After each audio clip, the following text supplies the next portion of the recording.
Question number 29. A beam of red light of wavelength 720 nanometers, this is lambda r, is normally incident on a diffraction grating and produces a diffraction pattern on a screen placed parallel to the grating. Okay, which means what? What is the condition here? D sin theta is equal to nr lambda r. Okay. The beam of the red light is placed with a beam of electromagnetic radiation of wavelength x, which is incident normally on the same diffraction grating. Now here also there is a diffraction, so I can write d sin theta is equal to nx lambda x over here. The third order maxima for the electromagnetic radiation of wavelength x, so it means nx equal to 3. So nx is equal to 3. Okay, it's the same position of this on the second order maxima for the red light. So nr is equal to 2. Now what should I do? I should find the value of nx. Simple, right? What is the wavelength? Wavelength should be found out.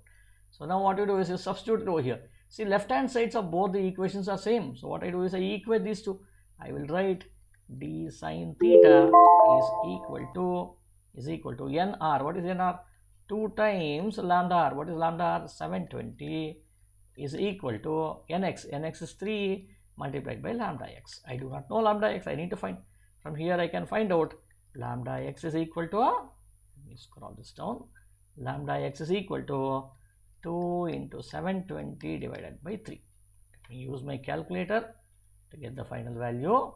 So this should be 2 into 720 divided by 3 will be 480. So this, the answer here is 480 nanometer. So answer is E.